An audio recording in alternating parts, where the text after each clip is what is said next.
Alright, this is the community tier list discussion for the September tier list that was primarily hosted in the Shizukat's COTC global Discord server.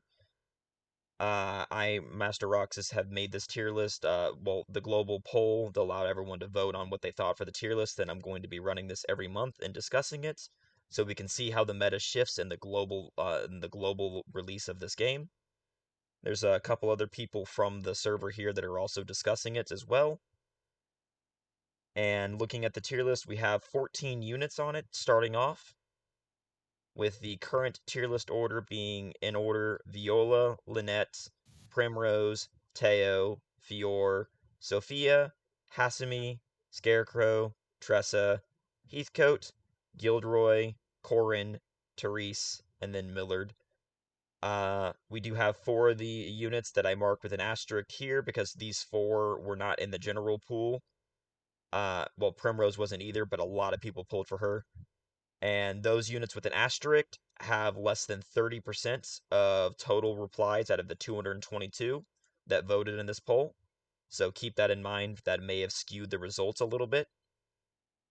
But other than that, we can go ahead and discuss why we think certain units were voted in well. If anyone else wants to introduce themselves, this would be a good time.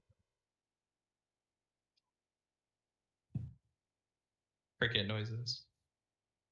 Let's just start. Anyway, Why do we get Primrose so early? yes, That's what I want to ask. Yeah, well, global devs are mysterious. The only thing we know for sure is, besides random power creep of Primrose and Odette showing up out of nowhere, is that they are releasing tied to content. And I guess since the way they planned it is Primrose for Blossom was only able to be fit in where she fit in. So I guess. Anyway, Primrose good, top tier, because we currently have 3 S tiers, 5 A tiers, 4 B tiers, and 2 C tiers currently. No unit is rated below a 6 right now, which makes sense because the game is still young. I think the top 2 really don't need much discussion because Viola and Lynette are considered the 2 best of the starting 8. They have long-term life, according to JP. I mean, Viola, the debuff queen, Lynette, the buffing queen, both were top tier on the reroll tier list as well. For just about everybody said you should reroll till you had one of these. But I don't know if there's anything else that needs to be said on them. I'm on JP and I still use them, so that alone is, I guess, proof. Yep, so if we take a quick look, so the reason Viola is so good is mainly because she does have a 3-hit dagger, 2-hit shield break magic AoE, and a 2-hit single target shield break, and a 2-hit AoE shield break.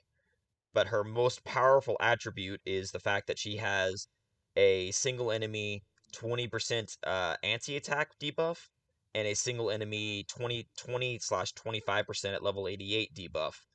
And that is why she's the debuff queen, because very, very few units for a long time can match that level of debuffing power that she can give you.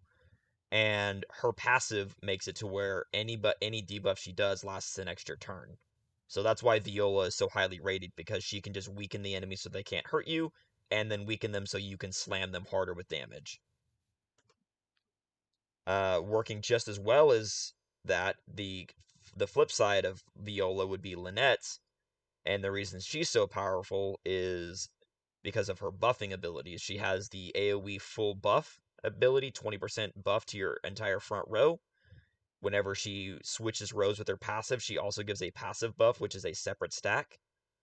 And then eventually when the specials come out, she just has another set of just buffs. So if you want to hit like a truck, Lynette's your girl.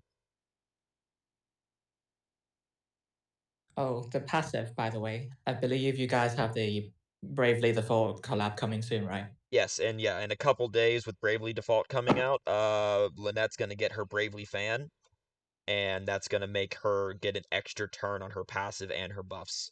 Kind of like the opposite of what Viola's passive is.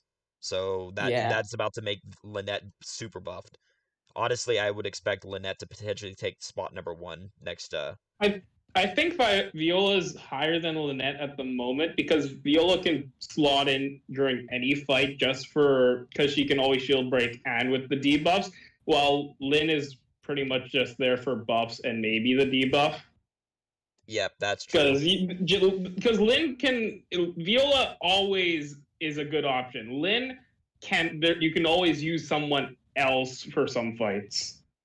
That is true. That would be accurate, but I would also, as I said, Bravely Fan and specials coming out might put Lynette over Viola Yeah, potentially. once that happens, just at the current state of the game, But you can Viola is also see, more yeah. youthful. But they were also very close in terms of rating. Like Viola is only 0.2 points higher.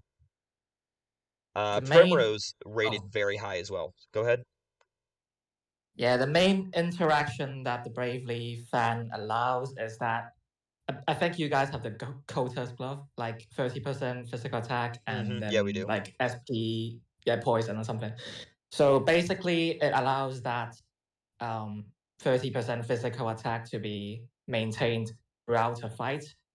So coming up would be Blossom or something. So it would allow some skip strats where you would skip the most difficult phase of a boss by just nuking through the health bar and not having to deal with the troublesome phase. Potentially, yeah, if you wanted to try to give that to Teo and have Lynette keep it going, but it kind of just depends. The whole point about that is, yeah, you can technically keep the Coda's glove going forever now, but you'd have to switch Lynette every single turn, which can be a pain. But moving on from those two, as we know, those are just goated, have super long life. If you're a new player to the game, reroll for Viola or Lynette 100%. Primrose is a extremely powerful dark DPS unit and debuffer as well, and with a buffer. She can murder you on debuffs. Look, she can debuff dark resistance down, which is really huge, and debuff magic and normal defense with a 2-hit dark AoE, and buff the party. So she can do both jobs of Lynette and Viola. That's why she's very, very powerful, plus being the current strongest dark DPS in the game.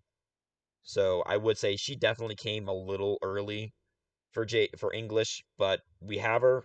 Better make use of her. Doesn't Stead outdamage her with his nuke? Maybe if she set him up to debuff perhaps, but Stead's also not out yet in terms of this tier list. He'll be in next month's. Yeah. But Primrose is a solid top tier as well currently. I see no reason why she was voted over a 9.0. Like everyone that got her, she is amazing. Can't go wrong. Definitely hope you get her off banner for sure. But moving on from her, Teo, I would argue myself that he should be top tier currently, but I can understand that he's a little bit lower because he is a bit of a more niche use. In COTC, because there's no items, regen healing is key. And he is the current king of regen healing and will remain so all the way until Ophelia releases. So I can see, I have no problem seeing why Teo is rated so highly as well. Yeah, he just makes your quality of life in the game much nicer. Yeah, where is he? Oh, sorry.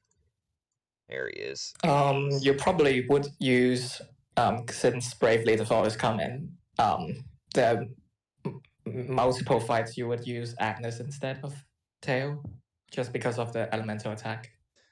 It depends if it fits the thing. Teo's regen is still better because you don't have to have max boost. You can just throw it out whenever you want. It's just that's the thing. He also has another thing that's underrated about Teo that people need to remember is double harvest is insane. A 2-hit axe AoE is nuts. That is an extremely potent ability. Give him a couple attack accessories. Give him some buffs from Lynette, and that axe is going to cleave through enemies like nothing, like butter. So don't count on Teo only healing you. He can definitely put out the hurt. Yeah, His he'll be quite passives are relevant his in Blossom. passives Teo's gonna murder Glossum very well. He's definitely an MVP for Glossum as well. He was MVP for Tiki because of his wind resistance up from his while regenning. His passives, his first one is the passive. It's just an extra BP for the first 2 turns of battle. The second one is okay. It just gives you extra status ailment up, but he really only matters for that. But now if you want to move on to just damage for the sake of damage, number 5, barely over Sophia, was Fior. And Fior just hits like a truck. That's just what she does. She just kills you. as a sword. She's just like, enemy exists with a sword weakness, I'm gonna hit it. Because both of her Even- passives are just, I hit you harder now. Even if they're not weak to sword, she does like a crazy amount of damage no matter what, unless you're in arena. Absolutely. Well, even like for general like comms, just having the defense down on a massive sword nuke is always useful. Yeah. That too, yeah. That even though her nuke isn't the most powerful sword nuke because they get higher, 230 is very good, but it gets even nuttier later in the game. Like for example, Corin's, which we'll get to later. The fact is that she has a good power nuke that also debuffs that can then cap with Viola's debuff, for example. If you don't have Viola, it's still 20% down, Or which is Lin- very solid. Or no, it Or could, Primrose. yes, or Primrose. It could also cap Primroses at the 30% cap as well. That's very important to note. Is that she's just going to hit like a truck. And a good point to note is synergy with Lynette is when she's at full HP, she has 20% sword damage up, which you can easily cap to 30% with either her A4 accessory or the easily obtainable 10% Warriors emblem that's in Donskew. And then the thing is at the start of battle, she gets 20% physical attack up for 3 turns as a passive. Lynette swapping can extend that and keep it going. It will cap it to 30%, and every time you swap, especially with Bravely Fan, you can keep Fior with that 30% attack up permanently, passively. So that you could buffer with Lynette to get 20 to 30% attack up, depending if you have someone else cap it. And she has passive 30% attack up from Lynette. And she has 30% sword damage up. That is 3 sources of potential 30% attack up. That is ridiculously strong. So it is no surprise that Fiora remains a high tier character as well. But moving on from Fiora, her flip side is the Scholar version. Sophia, currently the only 5-star ice character in the game. She is single-handedly carrying ice. But it kind of makes sense. Being a 5-star ice wielder, she has the amazing passive of always just doing 30% extra damage on ice attacks, because that's amazing. Her first passive sounds really good, till you realize that she has so much SP that it really doesn't matter if she halves her own SP cost, honestly, that much. Honestly, I don't think I've ever run out of SP on Sophia myself. Yeah, there's nothing that challenging that requires ice at the moment that would cause Sophia to ever run out of SP at the moment. Well, Sophia's a godsend for people beating Master of All because Pardis is weak to ice, but you're right. When Varkin comes out, that's when Sophia's going to get her chance to shine. But the reason Sophia is so good as a ice scholar over someone like Therese, who we'll get to, the reason that Therese is not considered the Lightning Sophia, for example, and that is a common thing, is a lot of units are compared to Sophia, is Sophia has the 3-hit ice random target that inflicts 15% ice down per hit. So that's 6 turns of ice down instantly on a single unit. And if you really want to get extra damage, you can actually take the first skill, her 1-star skill, the 2-hit ice that does that. And because those are 2 different skills, she can self-cap 30% ice down by herself, and then use her 3-hit ice nuke for massive damage. And that's what's really powerful about her. And if you combo her with a unit like Asslight and let Asslight get the break to inflict a passive 15% ice down that is separate from the active ice down, that's even more damage for Sophia. So if anything's weak to ice, Sophia's your girl. Definitely worth having. Alright, so after her, Sophia, we will go to the next super advanced early unit, which was actually the third advanced early unit, my bad, is, I forgot Corin came first, is Hasami, another dancer.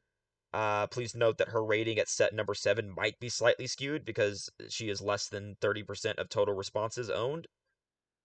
I personally myself do have Hasami, so I can speak on her. Hasami is actually a very interesting pick because when she came out, even though she's a dancer, she effectively invalidated Millard because she can do his job but better, which is just kind of sad for him. I got lost in the sheet. I'm dumb.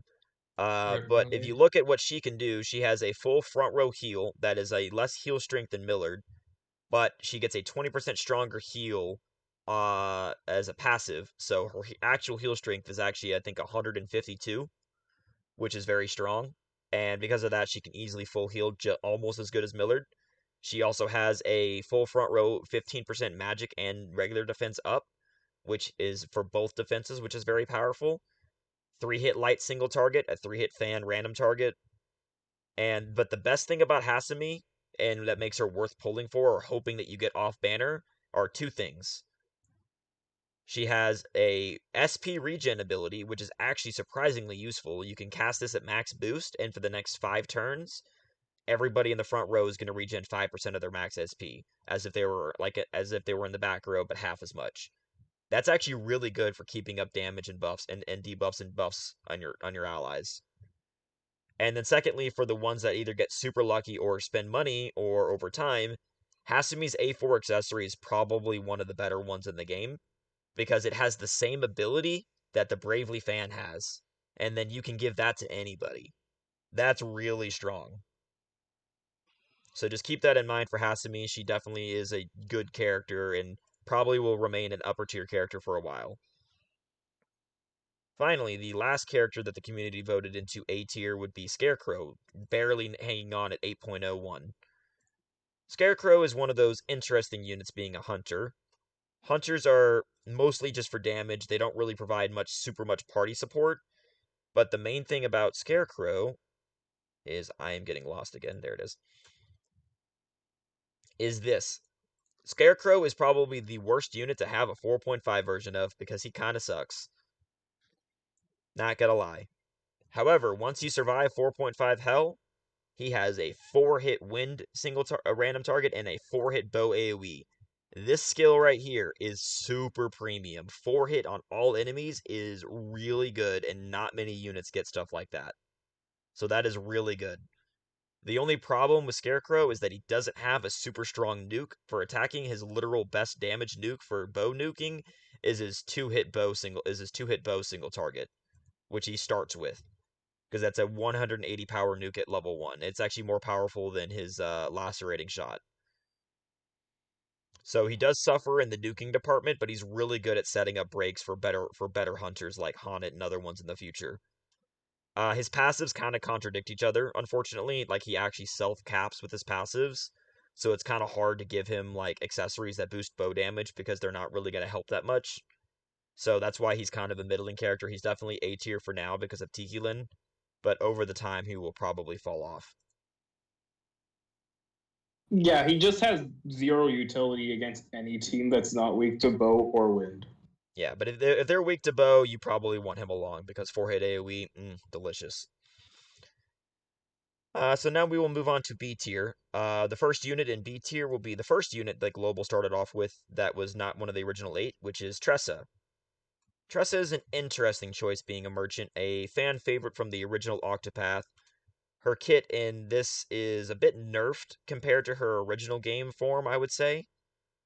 But she's still very, very useful for what she does. She has a very, very powerful wind AoE, 2-hit wind AoE, and she does have the first priority move that existed in Global, being a 3-hit spear single target that's actually very, very strong. And by using that, even though she's a merchant who goes very, very slow because she's a merchant, with that 2-hit bow, with that 3-hit spear single target that's priority, she will go first. But the main reason of using Tressa is she does let you cheese some fights because she has the ability to sidestep, just like the original game. And so if you combo sidestep with her taunt, that also buffs physical attack for everybody, she can just sit there and dodge anything if it's a physical attack that's a single hit. So, like, for example, if you use her in Glossom, if you have a full stack of sidestep and taunt Glossom, when he does his 4-hit nuke, she will just dodge all 4 hits and not take any damage. So as a tank, she does do a pretty good job, as well as she does have a very good passive of once per battle she survives 1 hit. She does have second chance, which is a very powerful passive to have as well. So she definitely is a definite good character, probably will not fall below B tier in the future.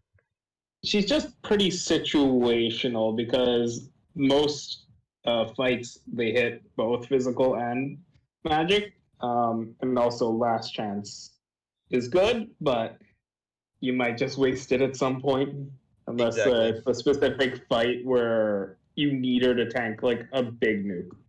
Yeah, but it's still better. It's still one of the better passives in the game.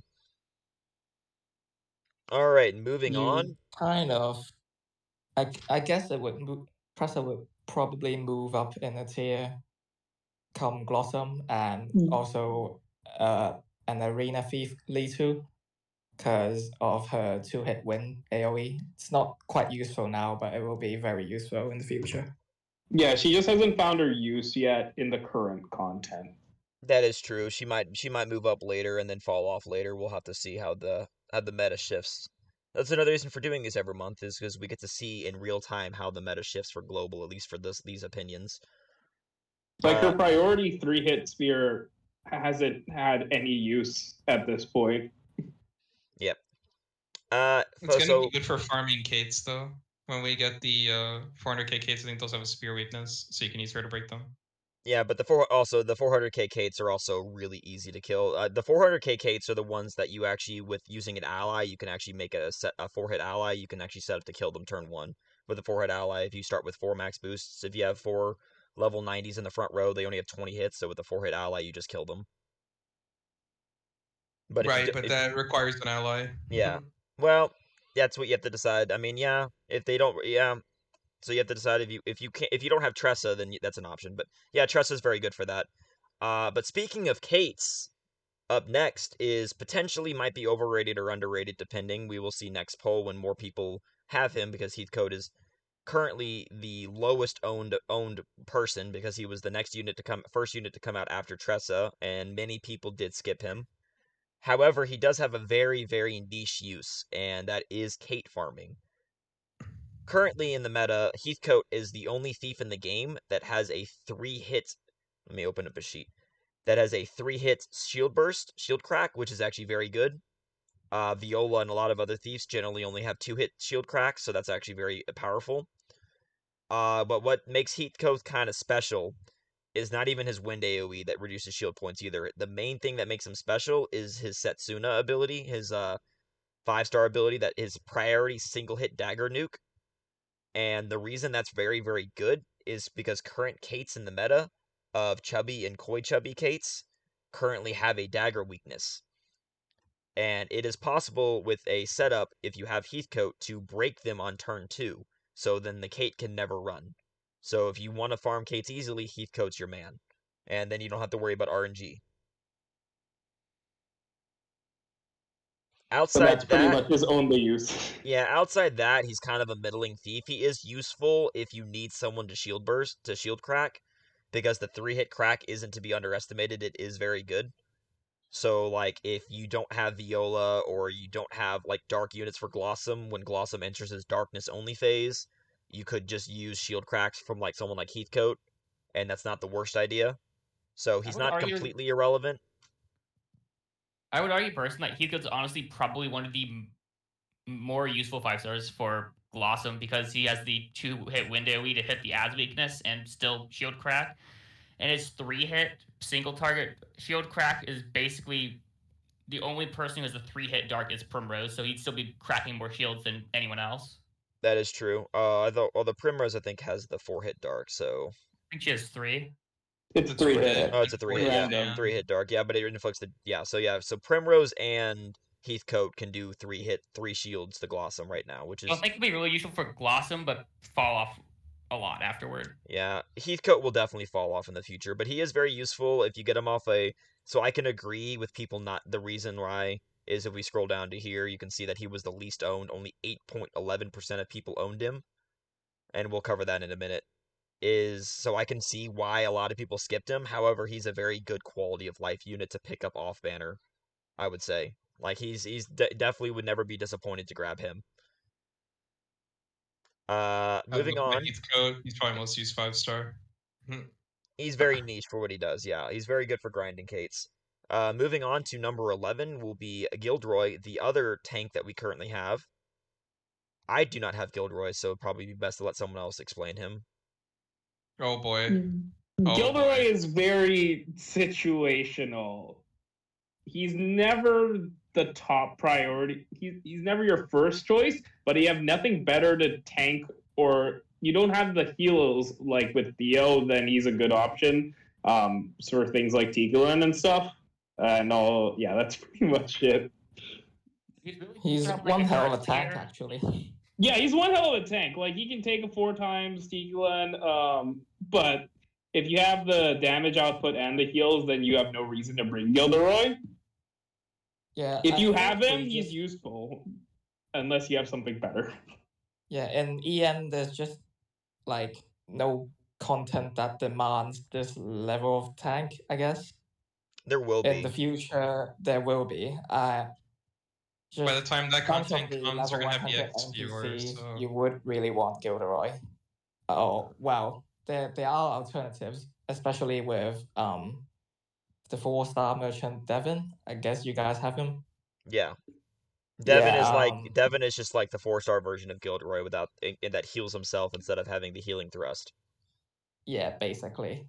Yeah, I But mean, his passives really allow him to, well, just live through stupid physical damage. Yeah, That will he's come quite soon. good tank, and you can leave him in the front for a long time. The only problem is that if the fight goes on for too long, you're going to run out of SP. yeah.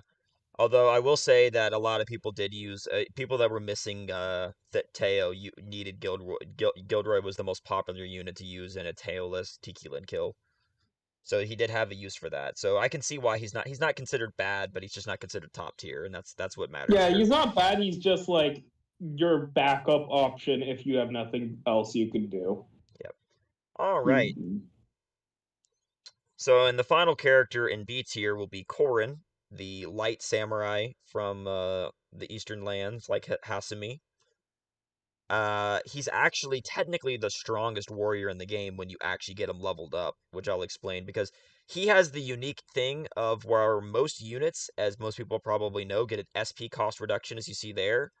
When I scroll down to Corin, if you look over here, you'll notice that instead of SP cost reduction, all his power increases instead. Mm-hmm. So because of that, his level, like his 5-star single power nuke is actually a 290 nuke, the strongest nuke available in the game, and 312, and it goes up to 348 power if the target is not acted yet.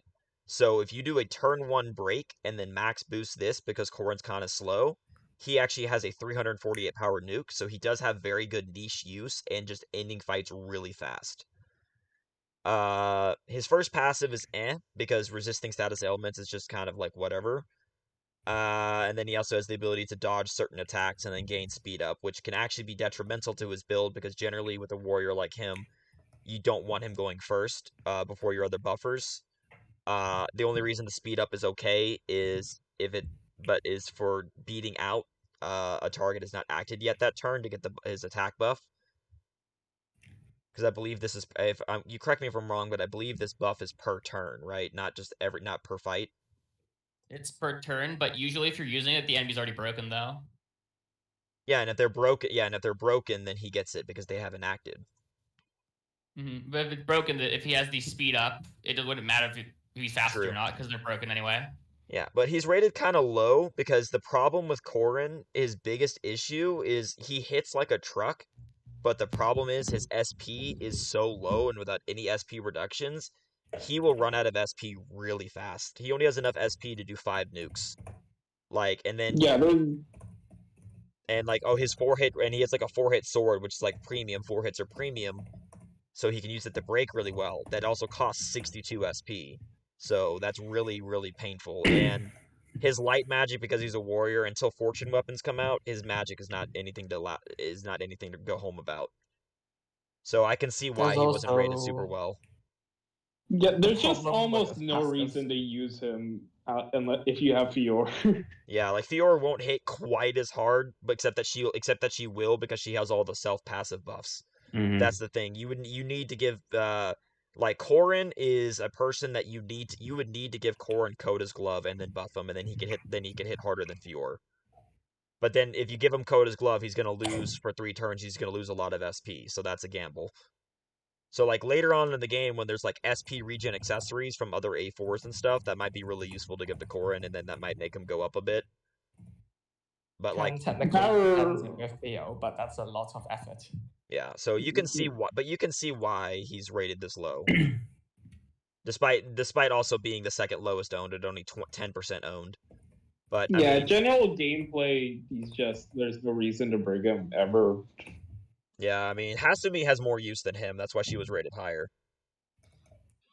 And then, yep, but for now, Corin's quite useful actually for like single target sword fights because you aren't just going to use one warrior. yeah, but in the You have current, 8 yeah, slots.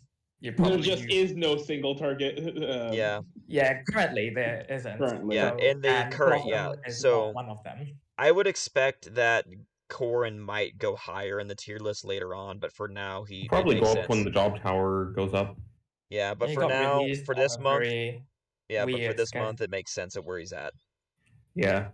He's asked for the job tower as well because it's not technically a single target fight. Oh, well. So Yeah, but Oh. Lol. it's not. Yeah, no, I'm not. Just yeah, we don't need to explain job towers here. That's not the video for that. But yeah, they're Yeah. not. They're Yeah. not single. They're not single target fights. There's another thing there. It's complicated. They all have a gimmick. Moving on to C tier. Currently in the current bottom tier of the 14 units available on the first tier list poll are Therese and then Millard. Both of them are basically neck and neck. And let's go. And now we can go see why that they're not considered as useful. Therese. Worse than Elvis. She's not worse than Lol. Elvis, but the reason that Therese is not rated super well is when you first look at her kit, you look at these passives and you go, okay, so she's Lightning Sophia, right? She has a 3-hit Lightning AoE that's really not as powerful as Cyrus's, but like that's really good. And she has and then you look at her kit, and then you realize that she is lacking a really strong Lightning nuke. She does not have a very strong Lightning nuke. Her strongest Lightning hit is 180 power unboosted. And then you look at her other abilities, and she's like, okay, well, she's like Sophia, right? So Sophia can weaken ice resistance. So surely Therese can too. Yeah, Therese can lower lightning resistance with a single hit tome attack. That's AoE, yes, but for only 2 turns. So she literally does that and then has to use her lightning AoE next turn. You're wasting turns on a tome AoE that the opponent probably isn't weak to. Exactly. And Theresa's special is pretty good though. Yeah, but specials aren't out yet, so we will. Absolutely. That'll matter in the future tier list polls discussions that we do whenever that is out. But for now, I can see why she's in bottom tier. Her magic's really strong. But she's just lacking a strong lightning nuke, and she doesn't have the debuff power that Sophia has. So she's kind of like got left behind. Like I guess they just didn't want to give it to her. I don't know why. I mean, it's almost like the next scholar is like really broken or something. I don't know, crazy. Wow. Anyway, I mean, at the very least, like Therese Therese is a very will good move up a A4 tier accessory. coming. that is true. On break, if she does anyone that gets the break, because you could give that to somebody else. Yeah, Like anybody Viola. can use that, and anybody else could use that, and if they get the break, it would lower that. But going for A4 Therese, like, why? You would never It might intentionally happen. go for It that. might happen. You never know. that would be an overtime if it happened on its own type deal. Yeah. All Yeah. right, and then Wait, we're going to just move wait for on tires. to the That's final what it unit, boils down to. Millard tier. No. Yeah, Millard's just never your first choice. Yeah, He's your last choice, and if you need a healer, then I guess you use Millard. That's his only purpose. yeah, because like the 205 heal strength plus 20%, yeah, that's gonna full heal you without boosting almost every time. That's what he does. But the problem what you have to look at is right here, zero multi hits. I don't even need the multi-hits. 205 heal. I use the 130 heal and it still heals to full. Yeah, and then so because of that, that just shows that you could run Hasami instead if you had her, and it's better. Like, so let's look at, I mean, what Millard can do. I mean, he has a full front row 15% magic defense up. That's okay, but as I said, the other ones do both. And he has a single ally regen or a single ally really strong buff, which is unfortunately just not very useful because single ally uses you want to buff your entire team, not just one person. There's no scenario where you use single ally regen pretty much. Yeah, the only scenario that is a thing is if you're really banking on Gildroid or another tank doing everything for you. and then you're using your single ally buff and single ally regen on that tank since they're taking all the damage. But at the same time, no. And another problem is he doesn't even have a light nuke. He has a light hit AoE, but it's only 180 power, and that's actually kind of weak. He has the same problem with like Scarecrow has. He doesn't have a strong nuke. He doesn't have He any. does. Yeah, he doesn't have any multi hits, so he has no breaking power at all. Mhm. His A4 is actually pretty bad. And Yeah, I have A4. It's rubbish. I will say the one thing that Oof. Scarecrow has going for him, as opposed to Millard for nuking, is that Scarecrow has the passives to boost his damage, so his nuke hits a lot harder, or quote unquote nuke. well, it makes up, yeah, because Millard's passive Yeah. is like he has a lot of SP, and so he Mhm. doesn't really need to, his regenning SP if he gets hit, like okay, I guess. And then his other passive stronger heals. It's just I don't know. I mean, at the beginning of the game, you think he's really good because you don't have a healer at all. But then when you realize when you get literally any other healer, you're just like, oh, so I never need to use him again. Okay. Thank you, Theo. Oof. If you're Exactly. using Millard, you're probably running Gildroid. So that means Millard isn't getting hit. So Exactly. that passive is so useless. It's only gonna happen if you get hit by an AoE. That's it. Yeah. Really useful for specifically Tikilin if you don't have Theo mainly, or if you need another burst healer, but otherwise he's just kind of there. Millard is actually useful for any fight that you need healing and you don't have Theo. That is it. I actually get pretty good use out of Millard on Tikilin because one, Luminescence is pretty good at dealing with the ads and Tiki herself, although not so much the ads because Tressa is opposite him in my party. Well, I mean, for Millard, I was using him to farm Tiki, and I can get his light AoE to do like 20k, and I'm clearing in like Oh shit. 13 turns. He's like, it's pretty good if you like pump up his magic, but it's Yeah, I can kind of only just get him up point to. is he yeah, has it's uses. He's my not. outclass. Yeah, he's not 100% useless. He has uses. It's just that he just gets pretty much outclassed by just about everybody else that can do what he can do. That's the only Yeah. problem. He's always the last option. Yeah, and I mean, if you need, Just that's what I'm saying. He's unfortunate definitely better. Hasami exists. Yeah, he's definitely going to be better than like the 4-star clerics, 100%. Like he is a 5-star. He does have the stats to back it up. It's just that his kit just isn't super overwhelming. It's just like cool, you know. Not quite actually, because there's a 4-star. I'm not sure if you guys have it yet, because I know how EN is with releasing 4-stars. Kind of shit. We don't have the A4s for 4-stars. That we won't have that till board game. No, not even A4. It's a cleric called Cedric. Yeah, Probably. Cedric, yep, we yeah, have we him. have Cedric. AoE, heal, and regen. So, like, even if you don't have Theo, you probably use that instead. Yeah, Cedric's okay. I've tried using Cedric against the level 100 NPC, and it does not heal enough. So I have to rely It's on really Millard's bad. burst heal. Yeah, so- I have to Yeah. use Millard's burst heal. So Millard will usually be better than a 4-star healer. It's just that you would rather have Theo or any better healer that's a 5-star. Exactly. I'm personally really hoping to get good value out of Stead, even though his healing's not as big as Theo's, since Stead actually has. Yeah, but we'll Big discuss damage. Stead Yeah. next month. Yeah. I'm looking forward to it. Yep, but Millard is definitely I can see why he's rated the lowest character in the game potentially right now, and honestly I don't know if he'll always stay the worst because there's other bad units that will come out, Lionel, that will come out that'll probably be worse than Millard. But he will probably never go higher than C tier, in my opinion. He will probably always stay that, if not go down to D or even E tier in the future. It's unfortunate, but that's just the way he was designed. Mm-hmm. But I mean, that's all the thing. As I said, if you look at it strictly by the data, Millard is the worst. We have to remember there are 4 units that might not be accurate in their rating because of lack of data, because not enough people have them. But if we look at the most owned units, the most owned units are almost the same as the tier list, but not exactly. Number 1 and 2 are Viola and Lynette. You can tell that those have a large margin, mainly because of re-rolling strength. People re-rolled to make sure they got at least one of them, and generally a lot of people re-rolled till they had both because it was really smart to do that. Number 3 and 4 being Sophia and Fior makes sense because when that first step up that had a mess up, everybody that did the first step up had a decent chance of getting one of them on the way to the end, and then everyone that completed it also guaranteed got one of either Sophia or Fior for free because they did a typo and messed up on the pull rates, which is actually really bad compared to other mistakes they've made. Lying about accidentally lying about pull rates is actually illegal, so that's why they did that compensation, because they messed up.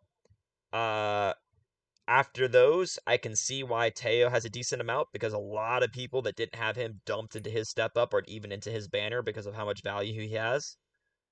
I don't think many people pulled for Millard. I think Millard was on Lynette's step up, and a lot of people got him from the step up when they were trying to get Lynette. I think it was actually probably people that got locked into him at the start of the game or just pulled them by accident. Yeah, so a lot of people just got. That's what I'm saying. Based on the first 5, like Viola and Lynette, people tried to get. Sophia and Fior, people ended up trying to get because of the compensation. When everyone realized the compensation was so good, just about everybody did the step up at that point. Some people insisted on saving. I think that was a mistake. Millard just happens. You just get him. I don't think many people tried for him. Scarecrow, I know people did try for, but I think he's one of the more annoying ones to get. And Gildroid's one that I don't think people really tried for. People might have gotten him if they were trying to get for Viola. So his numbers will probably go up because this his banner and step up came out after this poll release. So a lot of people that didn't have him might have gotten him after the fact, myself included, although mine's 4.5. Tressa has a lot of polls that make sense because she was the very first unit available and also a fan favorite, and so a lot of people did their rerolls on the Tressa banner, so a lot of people did end up getting her for sure. She was the only banner available at the time, so yeah, she was the banner that people rerolled on. So a lot of people probably rerolled to get Viola, Lynette, and Tressa, and didn't stop until they got that. Primrose having 30% and being just enough for my data, in my opinion, to be a valid data point. 59, despite not being in the general pool yet at the time of making the poll. It's Primrose. I see why people dumped into that for her. I wanted to ask, because I'm not entirely familiar with it, why did Tressa end up in B tier?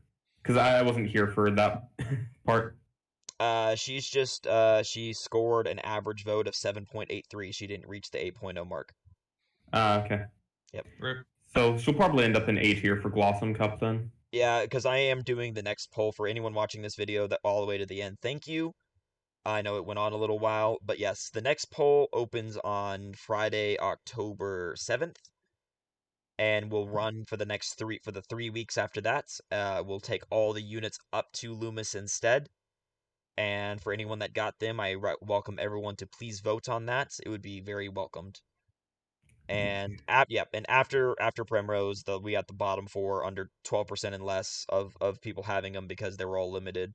Not limit. My bad. They were not limited. They have not been added to the general pool at the time of the poll, and currently all of these units are now in the general pool except Hasami.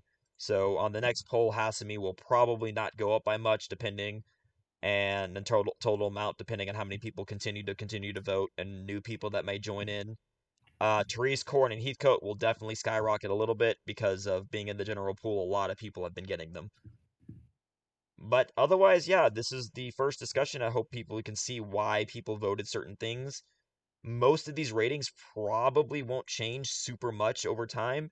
I do expect to see a couple shifts, but I am excited to see how well the meta shifts for global. Yeah, it'll be kind of cool to have this as like a time capsule for the future. Exactly. So I will for all future videos that I record, I will show the past results, so we will be able to directly compare how the meta has shifted over time. But other than that, I thank you all for discussing this, and we will see what happens in the next poll. Until then, this is Master Roxas, and thank you for voting, and make sure you join Shizu's Discord if you're somehow not there and watching this video. The link's in the description. Bye. Bye. Bye.